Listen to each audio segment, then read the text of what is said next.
নমস্কার, আমি ডক্টর প্রদীপ খান চলে এসেছি সহজ শেয়ার বাজারের আরেকটি নতুন এপিসোড নিয়ে। প্রিয় বন্ধুরা, আশা করি সবাই ভালো আছেন এবং সুস্থ আছেন। আজকের ভিডিওটি একটু দীর্ঘ হতে পারে, এর দায় আমি নেব না। এর দায় নিতে হবে ভারতবর্ষের দুরন্ত উত্থানকে। এবং আজকের আমরা আলোচনা করব ভারতবর্ষের ক্ষেত্রে কোন কোন সেক্টরগুলো বিশ্বসেরা হয়ে উঠতে পারে এবং ভারতীয় শেয়ার বাজার কেন বিশ্ব সেরা হতে পারে। বিশ্ব সেরা বলতে বেটার রিটার্ন দিতে পারে বিশ্বের অন্যান্য শেয়ার বাজারের তুলনায়। প্রথমে আপনাদের সঙ্গে একটু আলোচনা করার প্রয়োজন রয়েছে ব্রিক্স এবং কোয়াড নিয়ে। ব্রিক্সের নাম সবাই শুনেছেন। ব্রিক্সের অন্তর্গত রাশিয়া, চায়না, ভারতবর্ষ, ব্রাজিল এবং সাউথ আফ্রিকা। কিন্তু খুব কম মানুষ হয়তো বা কোয়াডের নাম শুনেছেন। এই কোয়াডের উদ্দেশ্য কিন্তু চায়নার ক্রমবর্ধমান শক্তিকে প্রতিহত করা। জানেন কি কারা আছে এর মধ্যে? রয়েছে Bharatvarsha, United states of America, Japan এবং অস্ট্রেলিয়া। কেন কোয়াডের নাম তুললাম তার কারণ রয়েছে। যদি আমাদের মাননীয় প্রধানমন্ত্রী যে দেশগুলোতে যাচ্ছেন, যে দেশগুলোর সঙ্গে চুক্তি সেটা স্বাক্ষর করছেন, তার মধ্যে খেয়াল করে দেখুন, তার মধ্যে রয়েছে জাপান, তার মধ্যে রয়েছে অস্ট্রেলিয়া, ইউনাইটেড স্টেটস অফ আমেরিকার সঙ্গে এখনও আমাদের দ্বিপাক্ষিক চুক্তি হবার অপেক্ষায় রয়েছি। এছাড়া সাউথ চায়না সিতে যে অশান্তি চায়না সৃষ্টি করে চলেছে, সেখানে ফিলিপিন্সও কিন্তু ভারতবর্ষের কাছ থেকে দারুণ পরিমাণ ডিফেন্স ইকুইপমেন্টস নিচ্ছে এবং চুক্তি স্বাক্ষর করছে। তার মধ্যে কিন্তু ব্রাহ্মোস মিসাইলসও রয়েছে। ইন্দোনেশিয়ার সঙ্গে যে চুক্তি স্বাক্ষর হয়েছে, যেখানে ইন্দোনেশিয়া আমাদের অস্ত্র, এয়ার টু এয়ার মিসাইল এবং ব্রাহ্মোস নিয়েছে চুক্তির মাধ্যমে। তারা কিন্তু মূলত মালাক্কা প্রণালী কন্ট্রোল করে, যেখান দিয়ে 80% চাইনিজ তেল সেটা চায়নাতে আসে, সেটা ইরান থেকে এবং মধ্যপ্রাচ্য থেকে। অর্থাৎ স্ট্র্যাটেজিক্যালি আমাদের মাননীয় প্রধানমন্ত্রী যেটা করার চেষ্টা করছেন, চোক পয়েন্ট তৈরি করার চেষ্টা করছেন, যাতে চায়নাকে ইজি অ্যাক্সেস কোনোভাবেই দেওয়া না হয়। ঠিক এই কারণেই আমেরিকা ভারতবর্ষকে সম্পূর্ণ বিপদে ফেলতে পারছে না বা চাইছে না, যাই বলুন না কেন। এই মুহূর্তে সবচেয়ে গুরুত্বপূর্ণ, ভারতবর্ষের মাননীয় প্রধানমন্ত্রী যে সমস্ত দেশে যা যা চুক্তি করছে তার ওপর দয়া করে আপনারা নজর রাখুন। কে কি বলছে বাদ দিন, ম্যাক্রো ইকোনমিক যে কথোপকথন এত মাস ধরে আমরা করে আসছি, সেটাকে ইগনোর করুন এই মুহূর্তের জন্য। কারণ আমাদের ভিশন হবে লং টার্ম ভিশন, আমাদের ভিশন হবে লং টার্ম ওয়েলথ ক্রিয়েশন। আমরা যদি কেবলমাত্র রাজনীতির কারণে নিজেদের দেশকে সমালোচনা করি, তাহলে যা হবে, যারা বুদ্ধিমান লোকজন তারা কিন্তু নিজেদের আখের গুজিয়ে নেবেন, তারা কিন্তু ঠিক ঠিক সেক্টরে তারা বিনিয়োগ করে বসে থাকবেন। মাঝখানে ভারত ভালো করতে পারে না এই দৃঢ় বিশ্বাস নিয়ে যারা বসে রয়েছেন। ভারতবর্ষের শেয়ার বাজার বিগত 2 বছর ধরে পারফরমেন্স করতে পারেনি, এতএব ভবিষ্যতেও করতে পারবে না, এই ধারণা নিয়ে যারা বসে রয়েছেন তারা যাতে আঙুল না কামড়ান, সেই জন্য কিন্তু আপনাদের বুঝিয়ে বলবার চেষ্টা করছি যে ভারতবর্ষ কেন এবং কোন কোন সেক্টরে বিশ্ব সেরা হয়ে ওঠার অন্যতম দাবিদার। আজকের মানি কন্ট্রোল থেকে একটা খবর, এই খবরটা নতুন কিছু না। বিগত 2 বছর ধরে যারা এই সেক্টরের ক্রমবর্ধমান অগ্রগতি দেখে চলেছেন, তারা কিন্তু জানেন যে ডেটা সেন্টার বিশ্বে এই মুহূর্তে অন্যতম আলোচিত সেক্টর এবং $90 বিলিয়ন বেশি বিশ্বের তাবর তাবর কোম্পানিগুলো, AI infrastructure development company, magnificent সেভেনের অন্যতম বড় বড় কোম্পানি, তার মধ্যে গুগল রয়েছে, তার মধ্যে মেটা রয়েছে, এরা এসে ভারতবর্ষের ডেটা সেন্টারে বিনিয়োগ করছেন। এবং মনে রাখবেন যে ডেটা সেন্টার এমনি এমনি তৈরি হচ্ছে না ভারতবর্ষের। বিশ্বের টোটাল কনজিউমেবল ডেটা এবং টোটাল যে ডেটা ইউজ করা হয় তার 20% করা হয় ভারতবর্ষে, অথচ ভারতবর্ষে টোটাল ডেটা সেন্টার গোটা বিশ্বের মাত্র 2 থেকে 3% মধ্যে। সুতরাং ভারতবর্ষে এসে বিশ্বের যে তাবর তাবর কোম্পানিগুলো বিনিয়োগ করার চেষ্টা করছে তার পেছনে যথেষ্ট গুরুত্বপূর্ণ কারণ রয়েছে। সেই কারণগুলোর মধ্যে যদি বলতে হয় ভারতবর্ষের কাছে যা যা রয়েছে, অর্থাৎ এই মুহূর্তে ভারতবর্ষের টোটাল রিকোয়ার্ড যে এনার্জি বা পাওয়ার কনজাম্পশন তার 50% আসছে রিনিউয়েবল এনার্জি থেকে, এবং এই মুহূর্তে সবচেয়ে বেশি পাওয়ার ইনফ্রাস্ট্রাকচার এবং পাওয়ার ক্রিয়েশন ক্যাপাবিলিটি যে দুটি গ্রুপের কাছে রয়েছে তার মধ্যে একটি অবশ্যই রিলায়েন্স ইন্ডাস্ট্রিজ এবং 2 নম্বর হচ্ছে আদানি গ্রুপ। এছাড়া এয়ারটেল, টাটা গ্রুপের মতন কোম্পানিজ তারা অতি দ্রুত উঠে আসছে এই ডেটা সেন্টার ডেভেলপমেন্ট করার ক্ষেত্রে। এইবার চলে আসি যে ডেটা সেন্টার একটা কোনো ওয়ান অফ সেক্টর বলে ধরা যেতে পারে না। এর আগে আমি আর্টিফিশিয়াল ইন্টেলিজেন্স বা কৃত্রিম বুদ্ধিমত্তা নিয়ে আলোচনা করেছি এবং বোঝার চেষ্টা করেছি, দেখুন আর্টিফিশিয়াল ইন্টেলিজেন্স একটি ইকোসিস্টেম। সে একা একা কেবলমাত্র লার্জ ল্যাঙ্গুয়েজ মডেল বা মেশিন লার্নিং দিয়ে এআই হয় না। এআই যে টোটাল ইকোসিস্টেম তার মধ্যে রয়েছে ডেটা সেন্টার। এআই কোনোভাবেই চলবে না যদি ডেটা সেন্টার না থাকে। একইভাবে ডেটা সেন্টারের জন্য যা যা লাগবে সেইগুলো আমাদের কিন্তু মাথায় রাখতে হবে। এর মধ্যে যেগুলো রয়েছে একটু মন দিয়ে শোনার চেষ্টা করবেন যে এই ডেটা সেন্টার যেখানে $90 বিলিয়ন বেশি বিনিয়োগ করার কথা হচ্ছে, অর্থাৎ 8,59,000 কোটি টাকা, যেটা টিসিএস এর মার্কেট ক্যাপিটাল সমান, সেই পরিমাণ টাকা সামনের কয়েক বছরের মধ্যে বিনিয়োগ করার কথা ইতিমধ্যেই বলে দিয়েছে বিশ্বের তাবর তাবর কোম্পানিগুলো। এবং ডেটা সেন্টারের একই সঙ্গে কাজ করবে আর্টিফিশিয়াল ইন্টেলিজেন্স, রিনিউয়েবল এনার্জি অর্থাৎ পাওয়ার, কুলিং সিস্টেম, ফাইবার অপটিক্স। আপনারা নিশ্চয়ই হিমাচল ফিউচারিস্টিক্সের HFCL এর কথা দেখেছেন যে বিগত কয়েক মাস ধরে কি বিপুল উত্থান দেখে চলেছে। সার্ভার এবং ডেটা সেন্টার ইনফ্রাস্ট্রাকচার, এইটা গোটা ডেটা সেন্টার ভ্যালু চেইনকে কভার করছে, এটা গোটা আর্টিফিশিয়াল ইন্টেলিজেন্স চেইনকে কভার করছে। তাহলে বুঝতে পারছেন যে কেবলমাত্র ডেটা সেন্টার এমনি ডেটা সেন্টারে বিনিয়োগ করার জন্য বিদেশি কোম্পানিজগুলো আসছে না, কারণ এই মুহূর্তে যে বিপুল পরিমাণ রিনিউয়েবল এনার্জি প্রয়োজন সেটা মধ্যপ্রাচ্যে প্রায় নেই বললেই চলে। 1 নম্বর 2 নম্বর কুলিং সিস্টেমের জন্য যে পরিমাণ জল লাগবে সেটা মধ্যপ্রাচ্যের কাছে নেই। এছাড়া গ্রিড বা পাওয়ার গ্রিড, এক জায়গা থেকে আরেক জায়গায় পাওয়ার বহন করে নিয়ে যাওয়ার যে ক্ষমতা সেটা ফাস্টেস্ট ডেভেলপ করছে যে দেশটি, সেই দেশটির নাম কিন্তু ভারতবর্ষ। আমেরিকা প্রতি বছরের হিসাবে যে পরিমাণ পাওয়ার গ্রিড ডেভেলপ করছে সেটা ভারতের তুলনায় অতি নগণ্য। যদিও আমেরিকার কাছে যথেষ্ট পরিমাণ জমি রয়েছে কিন্তু তারা সেই লেভেলের পাওয়ার গ্রিড ডেভেলপমেন্ট করতে পারছে না। ইউরোপের কথায় যদি আসি, ইউরোপ এমনিতেই অতি ক্ষুদ্র ক্ষুদ্র 28-29টা দেশ নিয়ে তৈরি, তাদের কাছে অত জমি নেই যে তারা এই ধরনের পাওয়ার গ্রিড তারা ইনস্টল করবে। এবং শুধু ইনস্টল করার প্রশ্নটা নয়, জমি নেওয়াটা অত্যন্ত গুরুত্বপূর্ণ হয়ে যায়। ইউরোপীয় দেশগুলোর কাছে সেই পরিমাণ জমি নেই, এইটা তাদের কাছে একটা মেজর কনস্ট্রেন্ট। 3 নম্বর, যে হারে ভারতবর্ষ তাদের রিনিউয়েবল এনার্জি ডেভেলপ করে চলেছে সেই পরিমাণ ক্যাপাবিলিটি ইউরোপের কোনো দেশে এখনো অবধি তৈরি হয়নি। এই জায়গাটাতে ভারতবর্ষ অন্যদের তুলনায় এগিয়ে রয়েছে। এইবার দেখুন যে data centre plus AI combined ইনফ্রাস্ট্রাকচারে কোন কোন কোম্পানিজ কাজ করছে, বারবার রিইটারেট করছি, মনে হবে যে বারবার একই কথা বলছি, বাস্তবে তা নয়। এআই নিয়ে যখন আলোচনা করেছি এর সঙ্গে এখন ডেটা সেন্টার নিয়ে আলোচনা করতে করতে কিছু কোম্পানিজের আলোচনা এমন হবে মনে হবে যে এরা তো সেমিকন্ডাক্টরসেও রয়েছে, এরা তো রিনিউয়েবল এনার্জিতেও রয়েছে, এরা তো পাওয়ার ট্রান্সমিশনেও রয়েছে, এবং এরা ডেফিনেটলি আর্টিফিশিয়াল ইন্টেলিজেন্স ইনফ্রাস্ট্রাকচারেও রয়েছে। সুতরাং আলাদা কি? মুশকিলটা হচ্ছে এটা কোনোটাই আলাদা নয়। এরা সবাই একটু একটু করে যে কাজগুলো করছে একই সঙ্গে ইন্টিগ্রেট করে ফাংশন করবে ডেটা সেন্টার এবং আর্টিফিশিয়াল ইন্টেলিজেন্স ইনফ্রাস্ট্রাকচার। বেশ কয়েকটা কোম্পানির নাম বলে দিই। নেটওয়েভ টেকনোলজিস ইন্ডিয়া, এরা artificial intelligence server, high processing computer, GPU cluster তৈরি করে দেবে আর্টিফিশিয়াল ইন্টেলিজেন্স এবং ডেটা সেন্টারের জন্য। Crompton Greaves Power and Industrial Solutions Limited transformer এবং সুইচ গিয়ার তৈরি করতে সিদ্ধহস্ত।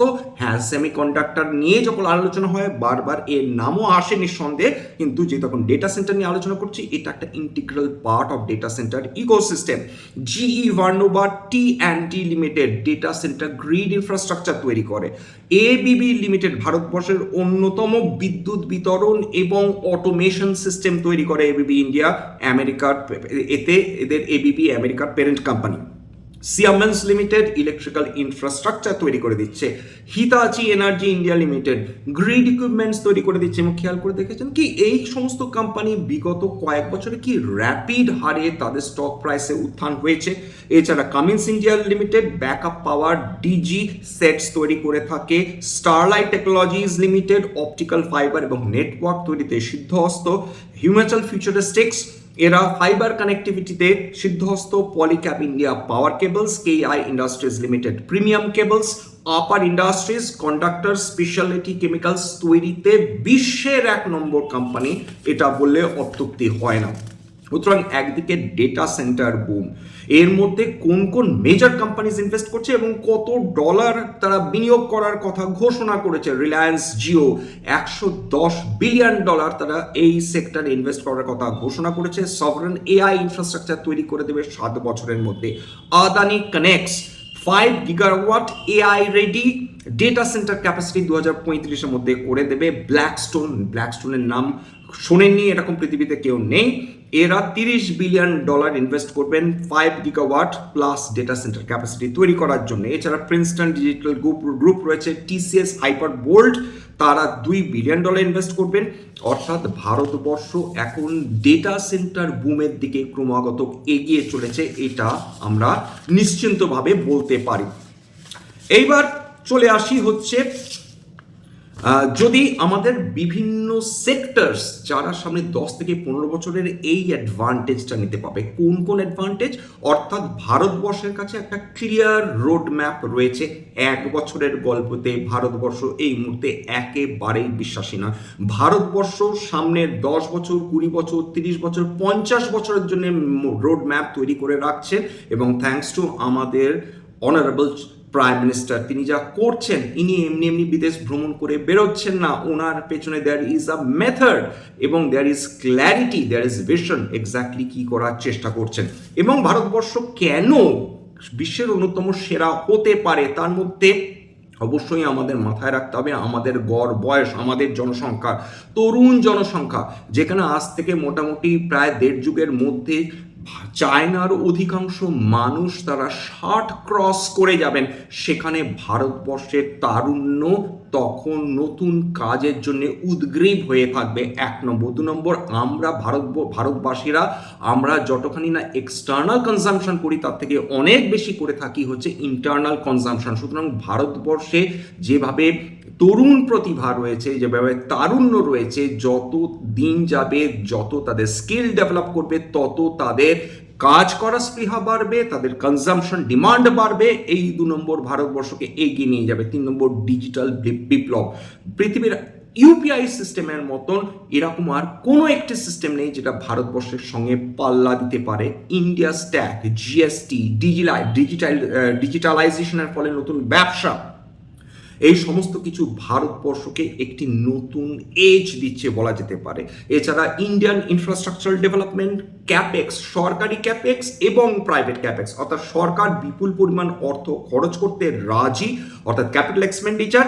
শুধু বলছেন তোমরা কোথায় কোথায় খরচ করবে বলো, ভারতবর্ষের যাতে ডেভেলপমেন্ট হয় সেখানে আমরা অর্থ দিতে রাজি রয়েছি। রাস্তা, রেল, বিদ্যুৎ, ডেটা সেন্টার, রিনিউয়েবল এনার্জি, সব কিছুতে ভারত সরকার এক পায়ে খাড়া হয়ে রয়েছেন। তোমরা শুধু কাজটা করো, টাকা আমরা দেবো। ওই যে লাগে টাকা দেবেন গৌরী সেন, এই ক্ষেত্রে ভারত সরকার একদম তৈরি। হ্যান্ড হোল্ডিং করতে ভারত সরকারের তরফ থেকে কোনো রকমের আপত্তি নেই। এছাড়া দীর্ঘমেয়াদী দেশীয় বিনিয়োগ তো চলছে এসআইপির মাধ্যমে। কি মনে হয় ফরেন ইনস্টিটিউশনাল ইনভেস্টার্সদের জন্য ভারতবর্ষ অপেক্ষা করে বসে আছে? নিঃসন্দেহে বসে আছে, কিন্তু ভারতবর্ষের উদ্দেশ্য আরো গুরুতর, আরো সিরিয়াস। ভারতবর্ষ এফআইআই যতখানি না ডিমান্ড, ভারতবর্ষের কাছে অনেক বেশি ডিমান্ড ফরেন ডিরেক্ট ইনভেস্টমেন্ট, যার ফলে ইউরোপ ডেভেলপ করেছে, যার ফলে আমেরিকা ডেভেলপ করেছে, যার ফলে চায়না বিগত 3 দশক ধরে ডেভেলপ করেছে সেই ফরেন ডিরেক্ট ইনভেস্টমেন্ট। যদি গুগল, যদি মেটার মতন কোম্পানি এরা ভারতবর্ষে এসে পরিকাঠামো তৈরি করে, ডেটা সেন্টার্স তৈরি করে, তারা বিদেশ থেকে ডলার নিয়ে এসে ভারতবর্ষে বিনিয়োগ করছে, এবং এটা 1 মাসের 2 মাসের গল্প না, তারা বছরের পর বছর, যুগের পর যুগ তারা বিনিয়োগ করার জন্যই কিন্তু টাকা বিদেশ থেকে নিয়ে আসবে।